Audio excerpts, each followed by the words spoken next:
Hi. My name's J.C. McCauley. I'm Naisha McCauley, and you're watching AccessTV.org.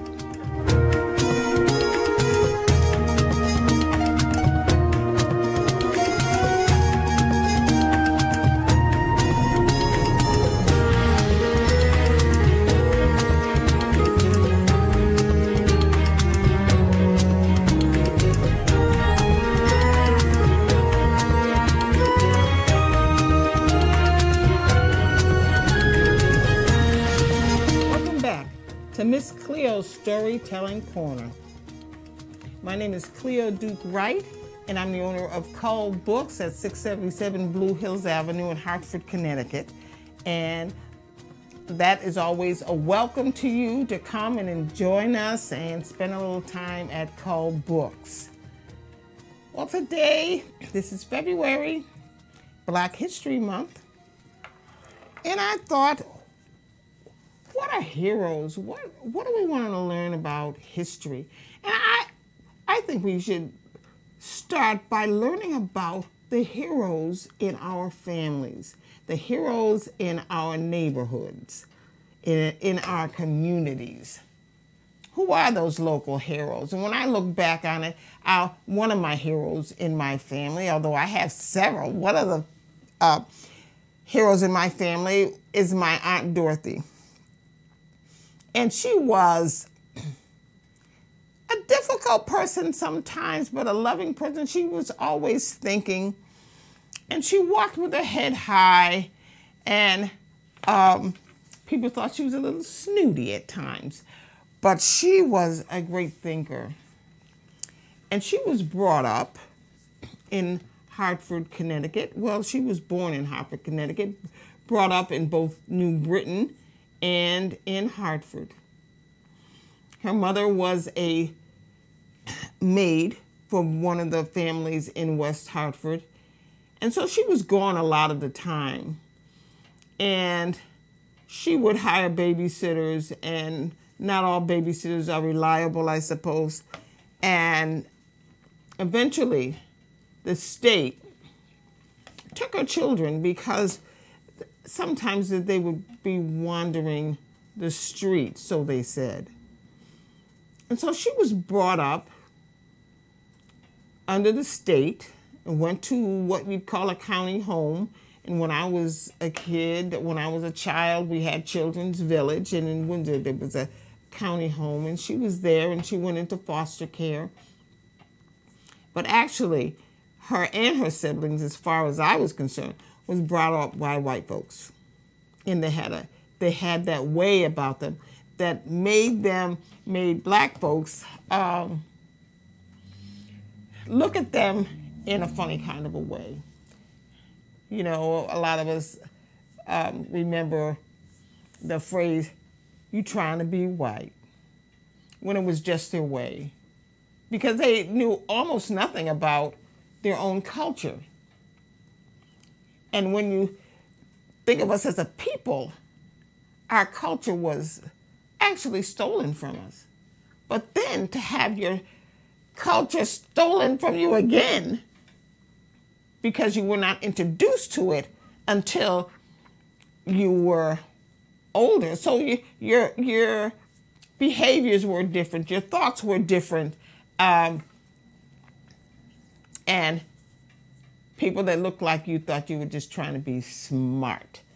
And she was tested, my Aunt Dorothy Curtis, when she was about 7 or 8 years old. And they tested, and they told my grandmother that my aunt was a genius. I don't exactly know what that means, genius, but it's a word, and it must mean something, and they must have a graph that tells you what a genius is. But that's what they claimed that she was. And she did everything right in the proper way. And she was a nurse, and her uniform was always starched, and her hat was always just so. And she swished down the aisles or the corridors of hospitals. And people respected her and thought, who does she think she is? because she was very comfortable in associating with white folks. Didn't mean nothing to her. She knew the smart ones and the dumb ones. There was no, oh, they're white, or oh, stay away, let's get in our group. None of that. She talked to her own, and she talked to white folks. She talked to anybody. She talked to anybody, even though she had to get used to her own people. Could you imagine that? You have to get used to your own people. Well, she had to get used to her own people. And when she got to be 50, that's when it all hit the fan. All of a sudden, she started writing, well, not all, she always wrote, we found out, but she started writing these poems that were really, you know, angry poems. And we said, what's wrong with you? At 50, she was very angry. She was a very dark-skinned woman who turned black when she was 50, and boy, when she turned, she turned. And her legacy to Hartford was she wanted every child not to ever lose who they were. And so she wrote a book, and I'll bring that book sometime on Kwanzaa, sometime this month. Today I brought a little pamphlet called Proclaim. And I'm going to read some of her poems to you. They're a little difficult. You know what? When I was coming up, my Aunt Dorothy read with me all the time. I don't know if she was reading with me to teach me or reading with, but she always laughed at me. And I was very upset that she always laughed at my reading. And then one day we were reading Shakespeare. I think I might have been about 12 years old. And I could not pronounce all those words. Just like in her writings, I have a hard time with that. But I love Shakespeare. And I love reading Shakespeare. And I still can't read it well, but I love reading it, and I do. And now I don't feel bad about it. I just love reading it, and if you want to listen to me, that's fine. If you don't want to listen to me, okay. If you want to correct me, I'm always open for corrections and punctuation. But my joy in reading it will not be ever taken away from me again. So I will read one of my aunt's, it's time for a commercial. But when we come back, I will read one of my aunt's poems to you and try to get through several of them. And then we have a few other people, Langton Hughes and Maya Angelou. If I get to them, I'll read a few of their poems. I'll be right back right after this commercial.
Welcome back to Miss Cleo's Storytelling Corner, and I'm reading to you from Proclaim Liberty, poems by African Americans by Dorothy Lee or L. Curtis. It's Louise. Dorothy Louise Curtis. The Liberty Bell. Ring out, O chime, in the belfry. Celebrate the white man's liberty. Then lower the roll to a heavy toll for 100 more years of black slavery. The sound rebounds over hills and trees, occasioning great mirth and jollity. Then the great bell cracks, for it knows that blacks face 100 more years of slavery. The law states that in this land none shall be forced to live in the bondage of slavery, but cold hearts find and mean to keep us in chains. So it is up to black you and black me.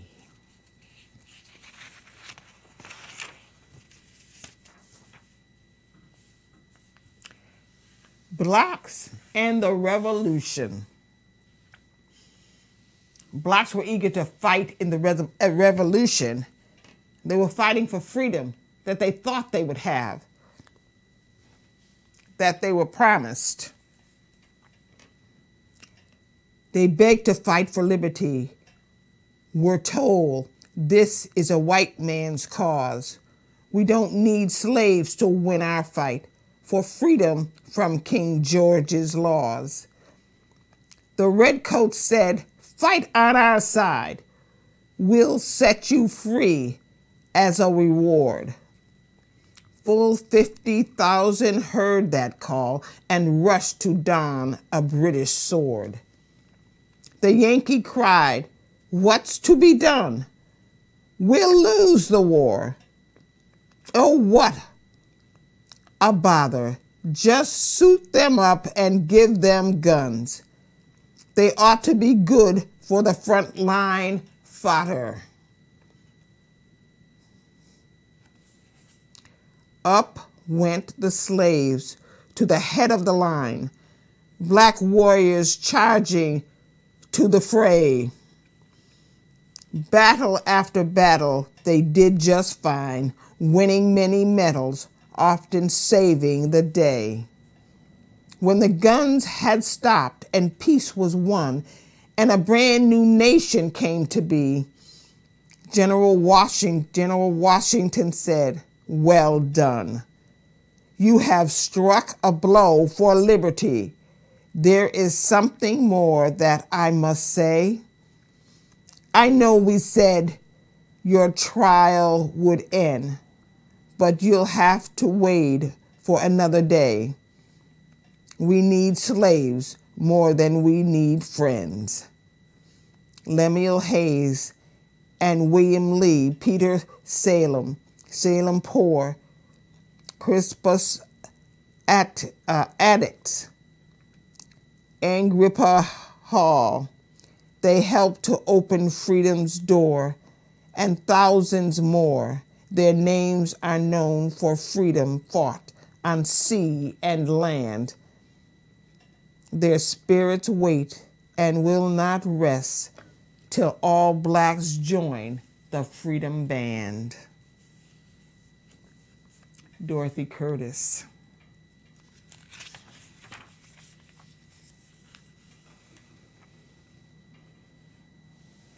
On winning the Congressional Medal, 13 in one battle. 13 in one battle. They won 13 highest medals in one single day of battle. Stalwart, brave black Union soldiers over Chapin's farm. The victors, citing 13 acts of valor, far beyond the call of duty. Done by dust, swarthy warriors, once banded from the fields of battle, their 543 men died, and twice that score were wounded. They in error thought their sacrifice would bring their people freedom. When a private brave whose duty was to bear the nation's colors fell to earth and died, the banner languished where the man had faltered.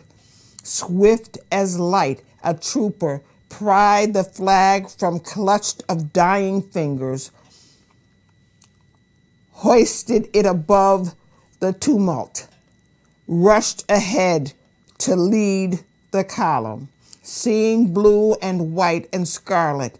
Then his comrades would take courage 'gainst the noise and flare of cannon and the fiendish rebels yelling. Sergeant Major aimed his rifle. Then he felt a fiery stinging.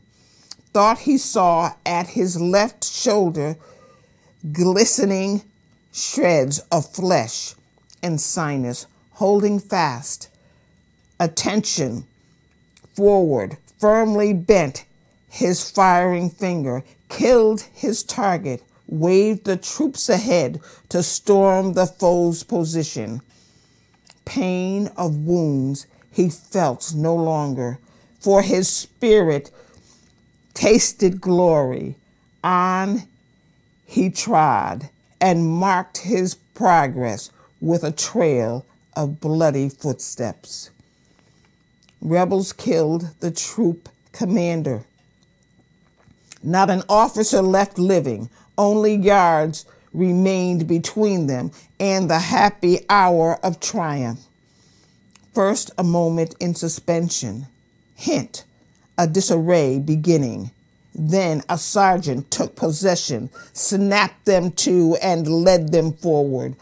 Stormed the fortress, farm, and placed it in the annals of the vanquished, while his name is written boldly in the nation's book of heroes.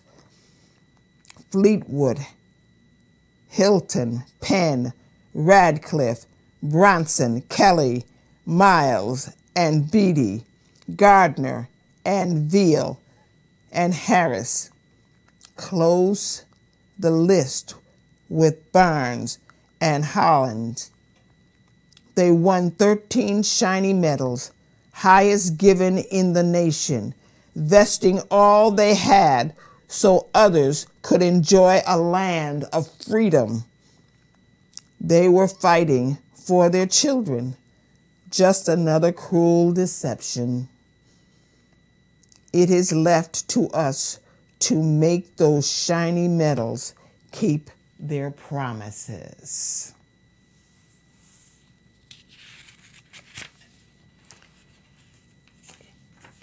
It took years before I could read my aunt's poems. And I'm really getting better at it. And the pictures are I'm beginning to see the pictures in my head. I'm beginning to understand what she was trying to tell us. I'm beginning to understand what she was fighting for in the city of Hartford, for the children of Hartford. As she became very, very active in local politics, politically, and every effort that she made was made so the children would not lose what they had, would not lose their heritage, would not lose what should be theirs or what was promised to them. She fought for the children and for all of us. Although at the time, we just followed behind her as her family and not really looking into it, just like we do today and our children are doing today, not paying attention. And then all of a sudden one day, bam, it hits us. Oh my goodness, she was actually saying something. Oh my goodness, what can I do? And before we understood anything, or before I understood anything, I was living my life. I was raising my children. I was doing this and I was doing that. And before I knew that she had something to really say, something to really teach, she was gone. So I'm telling you today to honor your heroes in your family. Those who are trying to tell you the truth of life, trying to make you see what you do not see because we are so busy wanting and wanting and wanting and not seeing what is right there before our eyes, and not even seeing the suffering that we are going through because we are so busy looking over there or wanting this or wanting that. Too busy, too busy. And then one day, bam, that hero is gone. And thank goodness that my Aunt Dorothy wrote some books. And now to another commercial, and I'll be right back to finish up Miss Cleo's Storytelling Corner.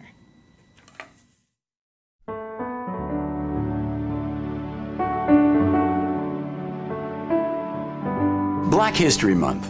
We pause to acknowledge and appreciate contributions enriching our cultural and intellectual fabric. Keep it coming. We are the members of the Saturday Boston Dance Theater, and we celebrate Black history 365 days of the year.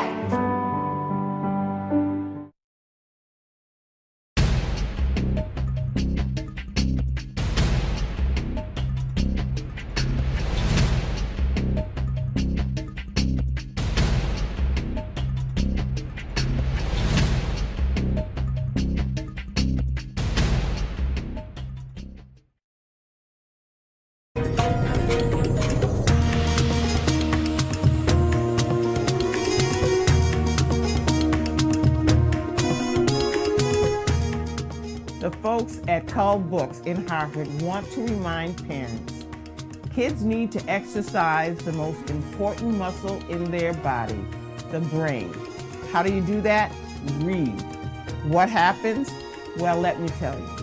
The imagination soars, the creativity blossoms, the world opens up, and the need to be entertained by outside forces diminishes. Don't believe me? Try it. You won't be sorry, and in time, either will your kids. Cull Book cares about your child's literacy. Join Miss Cleo every week on Miss Cleo's Storytelling Corner online at accesstv.org.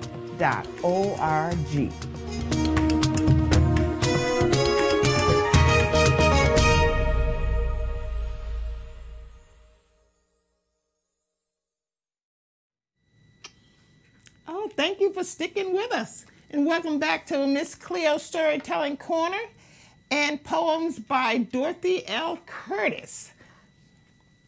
I'm going to read one other poem by Dorothy Curtis, and then I'm going to go on to Maya Angelou and ending up with Maya Angelou.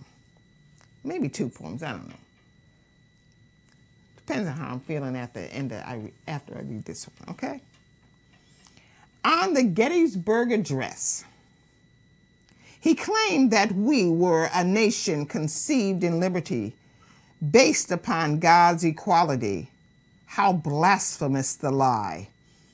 Our history is bound to the horrors of slavery, replete with insensitive knavery. Look that truth in the eye. The natives rude could not be forced into servitude. Neither lash nor sword could sway the mood of spirits which said, "Be free." So they bound their own men, women, and children, not very old, as slaves to fulfill their dreams of gold in this land across the sea. So full this land that not enough human contraband did Europe have to fill demand for toil in mind and field. So vessels bore strong rum to Africa's western shore, and captives of their brother war, the chiefs were glad to yield. This human flood trod centuries of pain and blood, made possible this nation proud, preserved in that fray leave posies that flies in the face of verity. Allow the truth of history to be our guide today. And those are poems by Dorothy L. Curtis. And I see my aunt, wherever she is, still laughing at my readings, but proud because I tried. This, I'm going to read a little of Maya Angelou. And I do groups with women. I always, this is one of the poems that I always have them learn. This one, Still I Rise, and another one I'm forgetting the name.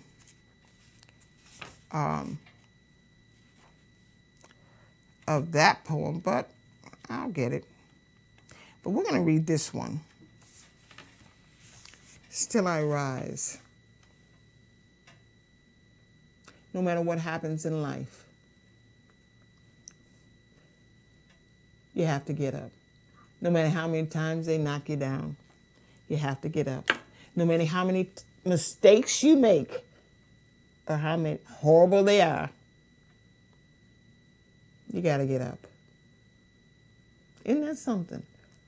Some people wait and think something's going to happen before they get up. A miracle. If they forget the miracle's already, they already have the miracle. The miracle's inside of them. And all they have to do is get up to receive the miracle, to receive what they have. But sometimes we don't teach our children that. We don't teach that. We need to teach that. In order to go forward, you have to take the first step.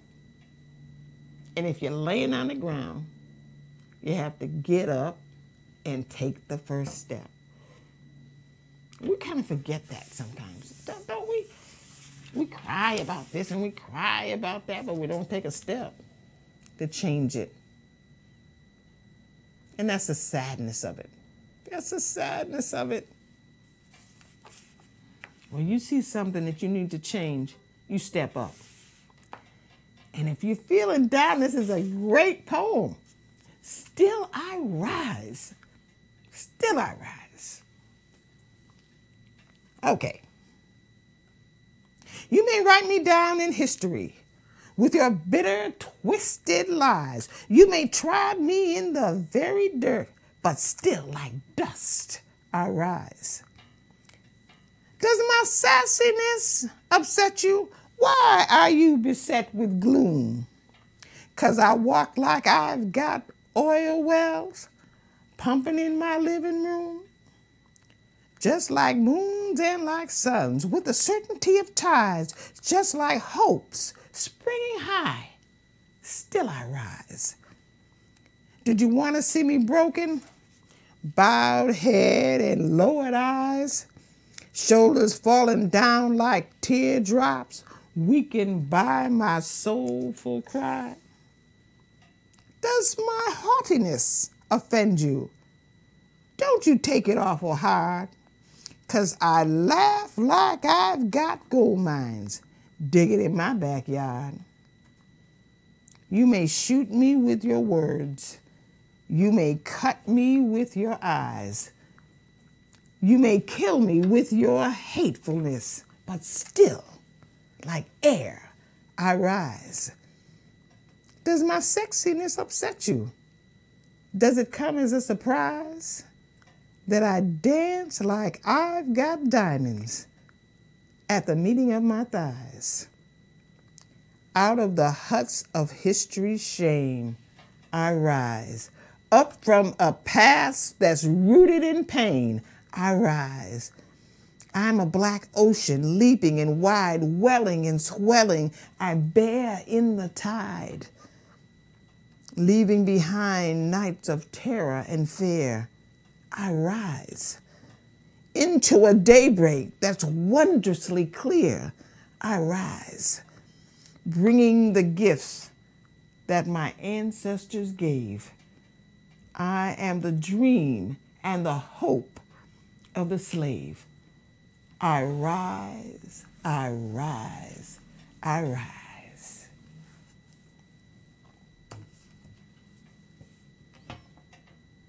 If you're down, get up, 'cause still you rise. Everything you need is inside of you. Look at thyself. Look at yourself. Get on your feet and rise, rise, rise. Woo! I'm sorry, I got to do a praise God for that one. Praise God for that. Now, I have to leave now. I'd love to read some more, but I have to leave now. But I know you'll be back next week, so I'm going to say, read a little, write a little, dream big, and I'll be back next week.